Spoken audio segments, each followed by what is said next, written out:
Hi, it's Dr. Z. In this video, I will introduce ANOVA. By the end of this video, you'll be able to explain the purpose of ANOVA and describe the logic behind the ANOVA calculations. Please print the corresponding handout for this video and feel free to pause the video at any time to take notes. Thus far, you've learned that an independent t-test allows for the comparison of two separate or two independent groups. Now, what happens if you have three separate groups that need to be compared in a study?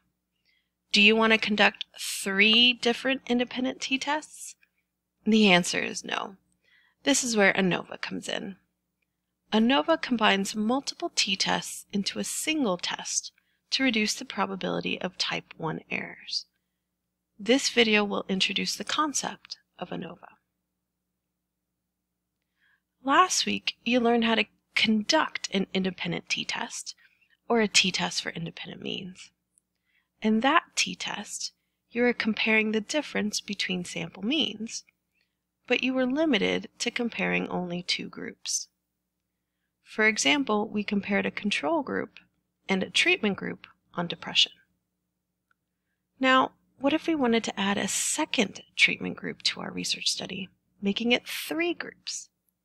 We could not conduct an independent t-test now. This is where ANOVA comes in. ANOVA still compares differences between sample means, but now we have no limit to our comparisons. We can compare three or more groups. Now, our research example for ANOVA can compare three groups: a control group, therapy A, and therapy B on depression. ANOVA is an acronym that stands for Analysis of Variance. In its simplest form, ANOVA allows for the comparison of three or more groups, like these three Lego stormtroopers. In other words, the sample means of each group will be compared with each other in this statistical test. This statistical test will follow the 4 steps of the hypothesis testing procedure that you already know. Basically, ANOVA combines multiple t-tests into one test. At this point, students ask me, Dr. Z, we've already learned how to do an independent t-test. Why not use multiple t-tests if we have more than 3 groups? This is an excellent question.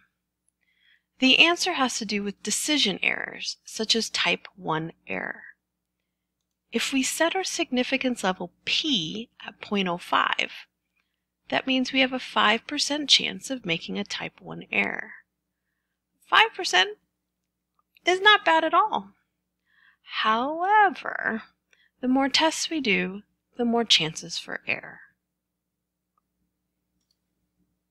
For example, let's assume that we want to test the 3 groups, control group, therapy A, and therapy B, to see their influence on depression. Using an independent t-test, the first comparison would be 2 groups, the control group and therapy A. This one test would have a 5% chance of making a type 1 error. The second comparison would be control group and therapy B. In this case, it would be an additional 5% chance of making a type 1 error. And the third comparison would be therapy A and therapy B. This third test would be another 5% chance of making a type 1 error. If we calculated 3 different t-tests, we now would have a 15% chance of making a type 1 error, which is way worse than 5%. These graphs illustrate 2 new concepts. Test-wise alpha level is referring to a test or a single test. This is the probability of a type 1 error for a single test, which is what we've done so far when we conduct a single t-test or have a 5% chance of making a type 1 error for a single test. Alternatively, an experiment-wise alpha level is the total probability of a type 1 error across all tests, which would be 15% in this case if we conducted all 3 t-tests. Therefore, ANOVA combines multiple t-tests into a single test to reduce the probability of type 1 errors. Now, let's discuss the unique terminology of ANOVA. ANOVA uses the concept of the independent variable, which is a variable the researcher manipulates to create treatment groups. For example, the temperature of an experimental room could be manipulated to be either hot or cold to see what effect the temperature may have on the participants. ANOVA also uses what we call a quasi-independent variable.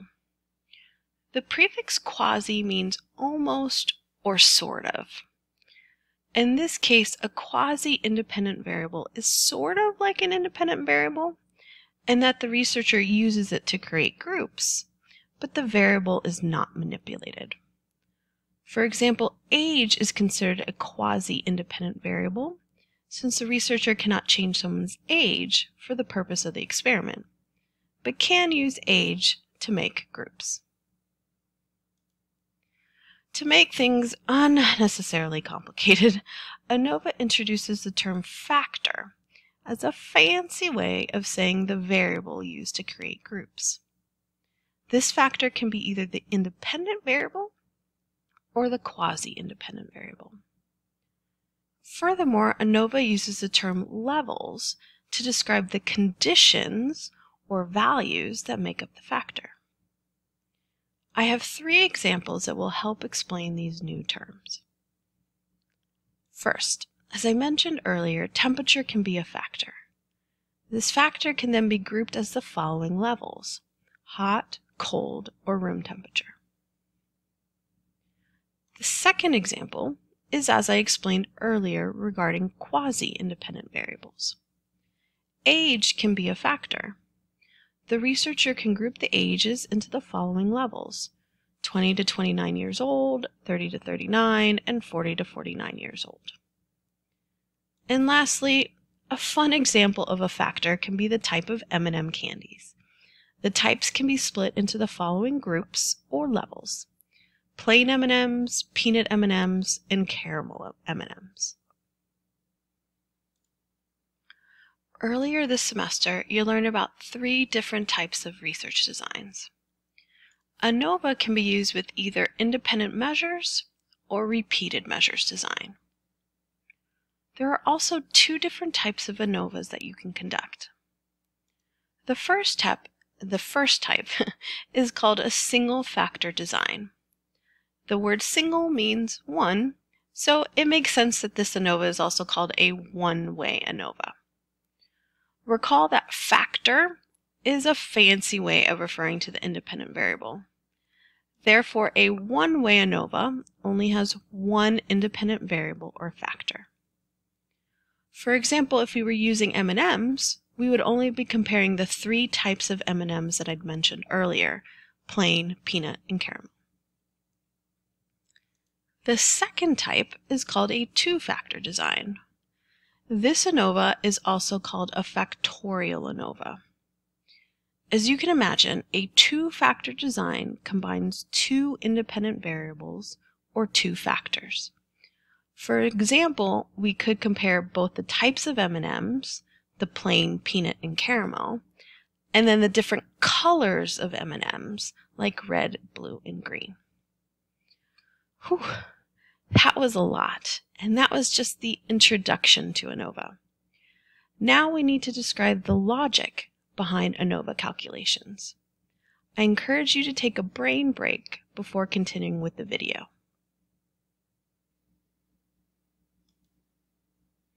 Now we will review the logic behind ANOVA calculations. ANOVA stands for analysis of variance, which means we're studying how scores vary.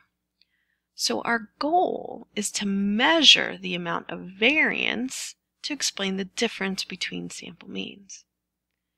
This pyramid diagram will break down ANOVA into its parts to explain the calculations. At the top of the pyramid is the total variability that we're interested in. But the total variability is too large, so we need to analyze the parts of variability. The word analysis literally means dividing into smaller parts. In other words, we're breaking variability into its parts. The variance in the difference between groups and the variance in the difference within groups. Let's use the following example to explain the two parts of variance. This is data from a study that measured driving performance. The study was comparing 3 separate groups: no phone, handheld phone, and hands-free phone. As you can see, treatment 1 has a different sample mean, m equals 4, than treatments 2 and 3. In other words, the scores varied between the 3 groups. This variability is called between groups variance. It measures the amount of variability between the different groups. Now, let's look at treatments 2 and 3. Both treatments, happen to have the same sample mean, m equals 1. But if you actually look at the x-scores for treatment 2, their scores are completely different than the scores for treatment 3, even though they got the exact same mean. In other words, the scores varied within each group, even if the sample mean was the same. This variability is called within groups variance. It measures the amount of variability within each group.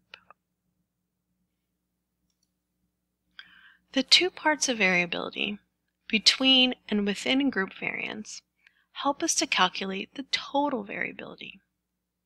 The total variability is called F ratio. F ratio measures the total variability as a ratio of the between and within group variance of the ANOVA. In other words, F ratio is the test statistic or test score for ANOVA. Now, recall that for a z-test, you calculated a z-score. The z-score was the test statistic. For a t-test, you calculated a t-score. The t-score was also the test statistic. Now, for ANOVA, you will calculate an F ratio score as the test statistic. At this point, students often ask, why didn't statisticians keep this simple and refer to ANOVA's test statistic as an A score, A for ANOVA? This is an excellent question. ANOVA was developed by Sir Ronald Fisher, an eminent British statistician. The F is for Fisher. This Lego photo of the F ratio formula has fish being chased by a shark as a silly reminder that Fisher named the test statistic after himself. All right, let's get back to F ratio. Ratio is a fancy way of saying a fraction. Therefore, the F ratio formula will be a fraction. Or in its simplest form, F equals the variance between groups divided by the variance within groups. A brief side note. You can never have a negative score with a fraction. Therefore, the F ratio will always be a positive score. Now that we know that the total variability is the F ratio, we need to interpret what the F ratio score really means. First, if F equals +1, then no differences exist between the groups. Remember that F ratio is a fraction. So if between groups variance equals 1, and within groups variance equals 1, then the formula would have us dividing 1 by 1, which, guess what, results in 1. So there's clearly no difference between the two groups if we get a +1. Second, If f is noticeably larger than +1, usually around a +3 or more, then there are differences between the groups. It will depend on the critical region to determine if the difference is statistically significant or not. Third, the larger the f, the larger the treatment effect. And one last important note, like I mentioned a bit ago, F ratio will always be a positive score. So if you calculate a negative F score, you did something wrong with your calculations and should start over. In ANOVA, we are comparing 3 or more groups. As such, notation is important to differentiate between the 3 groups. This chart summarizes the notation required for ANOVA. Recall that N is the number of individuals. Well, in ANOVA, little n is referring to the number of individuals in each sample. Since we have 3 groups, we will now have n subscript 1, n subscript 2, and n subscript 3.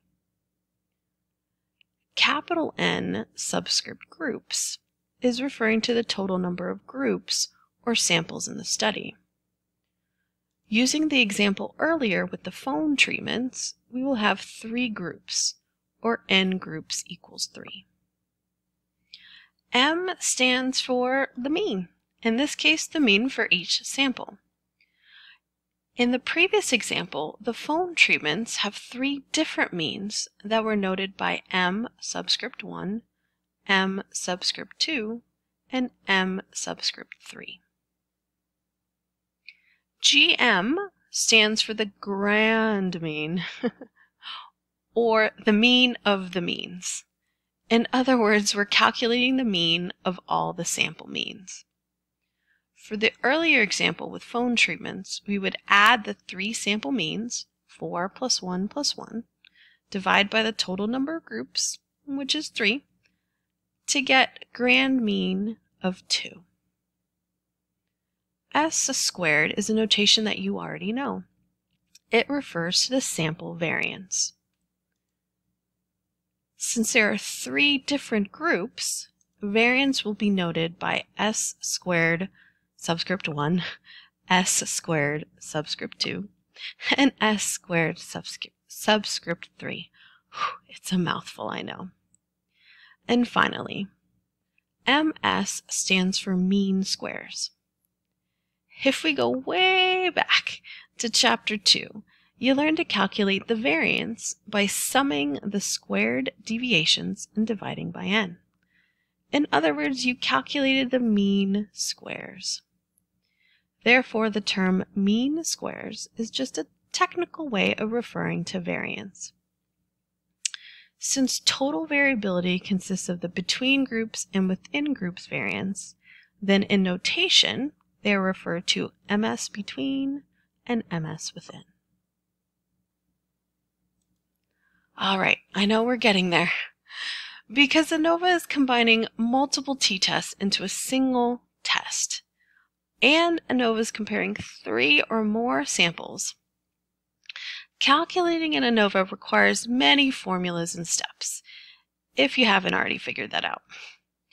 This graph describes the basic structure of ANOVA. You've seen this pyramid diagram earlier. I will briefly explain ANOVA from the top down. The top of the pyramid is total variability. In this case, we now know that total variability is known as F ratio. The middle of the pyramid breaks down total variability into its 2 main parts: between group variance and within group variance. And then at the bottom of the pyramid, we cannot calculate between group and within group variance without first knowing the sample variances for each group and the degrees of freedom for all 3 samples. While I explained ANOVA from the top down, we will actually do the calculations from the bottom up, as this arrow indicates. So first, we will have the sample variance for each sample. Then we will calculate the estimated population variance for all 3 samples. Since we have 3 groups, well, we now have 2 different degrees of freedom. DF between determines the DF between the 3 groups, and DF within determines the DF within each sample.